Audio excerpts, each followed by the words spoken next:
వారు తేటతెల్లం చేసేసారు ఆ విషయాన్ని. ఆత్మ తనంతట తాను బోధించడు, నా మాటలను తీసుకుని మీకు బోధిస్తాడు, మిమ్మల్ని సర్వసత్యంలోకి నడిపిస్తాడు. ఎవరైతే వాక్యానికి విధేయత చూపిస్తారో వారికే ఆత్మ నడిపింపు ఉంటుంది. చాలామంది అనుకుంటారు గట్టిగా హల్లెలూయా అంటే ఆత్మ నడిపింపు ఉన్నట్టు అని. కాదు.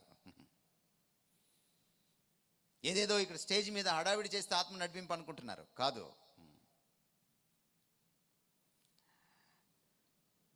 రెండో విషయం, అందుకనే మనం తెలుసుకోవాల్సిన విషయం ఏంటంటే, ఈరోజు మనం బాధపడుతున్న మరొక అంశం ఏంటంటే, మన క్రైస్తవంలో అన్స్క్రిప్చరల్ స్పిరిటిజం రాజ్యం వెళ్తోంది. వాక్య విరుద్ధమైనటువంటి ఒక ఆత్మవాదం మనల్ని పట్టి పీడిస్తుంది. ఇన్ ద నేమ్ ఆఫ్ ఆత్మ, స్పిరిట్, మనం చాలా చేసేస్తున్నాం. డ్యాన్సులు వేసేవాళ్ళు ఉన్నారు దేవుడి ఆత్మ పేరిట. మీరు ఒకసారి ఆ డ్యాన్స్ని వీడియో తీయండి, మీరు యూట్యూబ్లోకి వెళ్ళండి, సినిమా డ్యాన్సులను చూడండి, ఏం తేడా ఉండదు. సండే స్కూల్ టీచర్లు మీకు గట్టిగా చెప్తున్నాను, పిల్లల చేత మీరు సంఘాల్లో దరిద్రమైన డ్యాన్సులు వేయించడం మానండి. మీకు శ్రమ, దేవుని ఉగ్రత మీ మీదకి రాకముందే మానండి ఈ విషయాన్ని. మీకు శ్రమ. మీరు కొరియోగ్రాఫర్స్ కాదు. మీరు కావాలంటే కొరియోగ్రఫీ చేసి రండి, ఒక కోర్సు, సొంత కొరియోగ్రఫీని సృష్టించండి, మిమ్మల్ని మెచ్చుకుంటాం.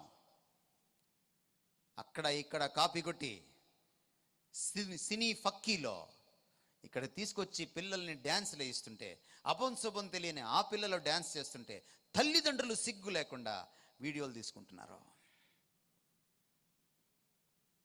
You think that is great. ఇది వాక్య విరుద్ధం. ఇది డ్యాన్స్ వేయడానికి ఇవ్వలేదు ఈ వేదిక దేవుడు మనకి. ఆత్మలో దావీదు డ్యాన్స్ వేశాడు అని మీరు చెప్తారు. దావీదు అంత సీన్ మీకు లేదు. దావీదు దేవునికి హృదయానుసారుడు. మీరు హృదయానుసారులా? మీకు అంత ఉందా దేవునిలో? మానండి. తల్లిదండ్రులు వీటిని ఎంకరేజ్ చేయడం మానండి. సండే స్కూల్ టీచర్ మీకు చెప్తే, అమ్మా మా బిడ్డని నేను పంపించను డ్యాన్స్ వేయడానికి, చెప్పండి చర్చిలో. మీరు కావాలంటే ఏ కళావేదికలో డ్యాన్స్ వేయడానికి మీ బిడ్డని పంపించుకోండి, మాకు సంబంధం లేదు. కానీ చర్చిలో డ్యాన్స్ వేయడానికి వీలు లేదు. ఆత్మ పేరిట డ్యాన్స్ వేయడం, ఆత్మ పేరిట అరవడం, ఆత్మ పేరిట గందరగోళం చేయడం, దైవజనులు అరవడం, కాంగ్రిగేషన్ అరవడం, దానికి మ్యూజిక్ వాళ్ళు జత కలవడం, ఈ మ్యూజిక్ని బట్టి వాళ్ళు పైకి వెళ్ళడం, ఇదంతా ఆత్మకార్యం కాదని మీకు మనవి చేస్తున్నాను ఈ సాయంత్రం. ఆత్మకార్యం ఎప్పుడు కూడా క్రీస్తుకు విరుద్ధంగా, ఆయన వాక్యానికి విరుద్ధంగా ఉండదు. గమనించండి, ఆత్మ వచ్చినప్పుడు ఆయన కనపడ్డు, క్రీస్తే కనపడతాడు. ఈజ్ లైక్ ఎ ఫోటోగ్రాఫర్ ఎప్పుడు ఫోటోలో పడ్డు. గుర్తుపెట్టుకోండి. ఆత్మ ఎప్పుడు తన్ను తాను మహిమపరచుకోడు. క్రీస్తు చెప్పాడు చాలా స్పష్టంగా యోహాను సువార్తలో, ఆయన నన్ను మహిమపరచును.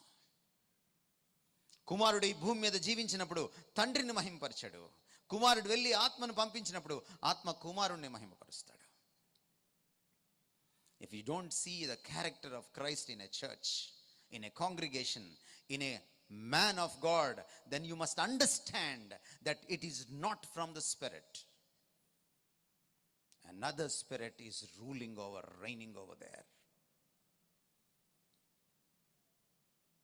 మీరు ఎప్పుడైనా సరే ఒక సంఘంలో, ఒక సహవాసంలో, సంఘస్థుల మధ్యలో, దైవజనుల్లో కూడా మీకు క్రీస్తు కనపడకపోతే, ఆయన లక్షణాలు కనపడకపోతే అక్కడ ఆత్మ లేడని దయచేసి గ్రహించండి.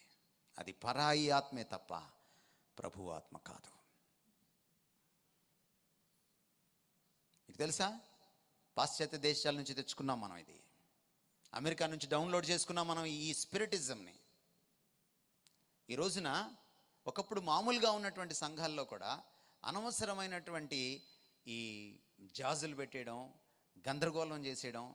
అప్పుడు దాకా 4 పాటలు పాడతారు ఆంధ్ర క్రైస్తవ కీర్తన నుంచి, ఇప్పుడు వర్షిప్ అంటారు మళ్ళీ. అంటే ఆంధ్ర క్రైస్తవ కీర్తనలో పాడేది వర్షిప్ కాదా? ఇందాక చూశారు మీరు ఒక పాటని. అలాంటి పాట ఈ మధ్య ఎవడైనా రాసాడు, ఏ మొనగాడైనా రాసాడని చూపించండి నాకు. యేసుక్రీస్తుని అంత అద్భుతంగా పొగిడినటువంటి ఒక పాట, యేసుక్రీస్తు యొక్క క్రీస్తు తత్వాన్ని, క్రైస్టాలజీని అంత అద్భుతంగా ఆవిష్కరించిన పాట ఈ మధ్యకాలంలో ఎవరైనా ఏ మహానుభావుడు ఆయన రాసడేమో చూపించండి నాకు. అది వర్షిప్ అనుకుంటున్నారు మీరు. ఈ అన్స్క్రిప్చరల్ స్పిరిటిజం నుంచి, ఈ వాక్య విరుద్ధమైన ఆత్మవాదం నుంచి మనం బయటకు రావాలి. మీకేదో అయిపోతే ఆత్మ వచ్చినట్టు కాదు. నో, ఆత్మ మీలో ఉంటే మీరు మీ ఆధీనంలో ఉంటారు. ప్రవక్తల ఆత్మలు వారి ఆధీనంలో ఉంటాయి. ఆత్మ ఫలంలో ఉన్నది ఒకటి ఏమిటంటే సెల్ఫ్ కంట్రోల్. మీ కంట్రోల్లో మీరు లేరనుకోండి, మీకు ఆత్మ రాలేదు, ఇంకేదో ఆత్మ పట్టింది, దాని అర్థం అది. పరిశుద్ధాత్మ దేవుడు ఎక్కడుంటే అక్కడ స్వేచ్ఛ ఉంటుంది. దయ్యం ఎక్కడుంటే అక్కడ బానిసత్వం ఉంటుంది. దయ్యం పట్టినోడిని చూడండి మీరు, అది వదిలేసి వెళ్ళిపోయిన తర్వాత వాడు ఏమంటాడు? నాకేమైంది అంటాడు, నేను ఎక్కడున్నాను అంటాడు. మీకు తెలియకుండా మీరు ఒక విపరీతమైనటువంటి భావోద్వేగంలోకి వెళ్ళారంటే డెఫినెట్గా అది ఆత్మ కాదు. గమనించండి. ఎందుకంటే వాక్యం చెప్తుంది స్పష్టంగా 2 కొరింథీ పత్రికలో 3వ అధ్యాయంలో, ప్రభువే ఆత్మ. గమనించండి, క్రీస్తుకి వేరైనదే ఆత్మ కాదు, ప్రభువే ఆత్మ. క్రీస్తే ఆత్మ. క్రీస్తును ఒకసారి పొంది ఆత్మను ఇంకోసారి పొందాం మనం. మీరు మారు మనసు పొందినప్పుడు క్రీస్తు మీ హృదయంలోకి వస్తే ఆత్మ మీ హృదయంలోకి వచ్చినట్టే. ప్రభువే ఆత్మ. Underline this point your honour. ఆత్మ ఎక్కడ ఉండునో అక్కడ స్వాతంత్ర్యం ఉండును. This is the scripture. ఇది లేఖనం. ఆత్మ గురించి అర్థం కావాలంటే మీరు ఒక చర్చికి వెళ్తే తెలియదు, ఒక అనుభవం వస్తే తెలియదు, వాక్యం చదివితే తెలుస్తుంది. క్రీస్తు గురించి, తండ్రి గురించి, ఆత్మ గురించి తెలియచెప్పేది వాక్యమే, మరొకటి కాదు. అందుకని క్రైస్తవులు అర్జెంటుగా చేయాల్సిన పని ఏంటంటే వాక్యంలో వాళ్ళు నిష్ణాతులు కావాలి. కేవలం తలపండిన వాక్యం కాదు, వంట పట్టించుకున్న వాక్యం. ఆలోచనలోనే వాక్యం కాదు, ఆచరణలో కూడా వాక్యం. ఈరోజు ఆరాధన జరుగుతుంది. 3వ విషయం, వర్షిప్ వితౌట్ రెవల్యూషన్. యేసుక్రీస్తు వారు అన్నారు, యోహాను సువార్త 4వ అధ్యాయం, మనం చదవనటువంటి మాట, మనకు బాగా తెలిసిన మాట 4:24, ఆరాధించువారు ఆత్మతోనూ సత్యముతోనూ ఆరాధించమన్నాను. దాని పక్కనే అన్నమాట, అమ్మా మీరు మీకు తెలియనిది ఆరాధిస్తున్నారు, మేము మాకు తెలిసినది ఆరాధిస్తున్నాం. ఎందుకన్నారు తెలుసా మీకు యేసుక్రీస్తు వారు ఆ మాట? యేసుక్రీస్తు వారు ఈ విషయం సమరయ స్త్రీతో మాట్లాడే నాటికి సమరయుల చేతిలో పూర్తి బైబిల్ లేదు, కేవలం పంచకాండాలే ఉన్నాయి. యూదుల మీద ఉన్నటువంటి ఒక దురహంకారం కావచ్చు, ఒక కష్టం కావచ్చు, యూదులు తమని సెకండ్ రేటెడ్ సిటిజన్స్గా చూస్తున్నారన్నటువంటి కష్టం కావచ్చు, తమని కలుపుకోలేదన్నటువంటి కష్టం కావచ్చు, ఏదైనా కావచ్చు.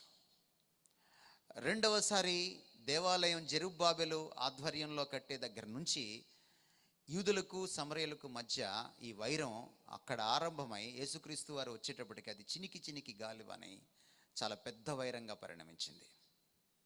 అందుకని యూదులకి సమరయులకి అస్సలు పడదు. అందుకని యెరూషలేమును వాళ్ళు ప్రార్థనా స్థలంగా అంగీకరించరు సమరయులు. అందుకని ఆమె అడిగింది, ఈ కొండ మీద ఆరాధించాలా, అక్కడ ఆరాధించాలా? వాళ్ళ చేతుల్లో పూర్తి వాక్యం లేదు కాబట్టే యేసుక్రీస్తు వారు ఆ మాట అన్నారు.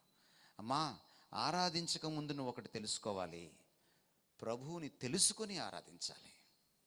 సత్యంతో ఆరాధించడం అంటే అదే. చాలామంది యంగ్స్టర్స్ ఆరాధించే వాళ్ళు ఉన్నారు. మీకు తెల్ల పేపర్ ఇచ్చి యేసుక్రీస్తు వారి గురించి రాయమంటే ఎన్ని పేజీలు రాయగలరు?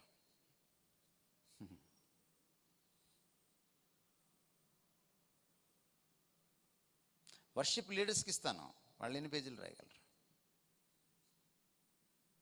మ్యూజిషియన్స్కి ఇస్తాను, వాళ్ళు ఎన్ని పేజీలు రాయగలరు? మీకు క్రీస్తు తెలియకుండా క్రీస్తుని మీరు ఎలా ఆరాధిస్తారు? క్రీస్తుని మనకి ఏం పరిచయం చేస్తుంది? మళ్ళీ వాక్యమే.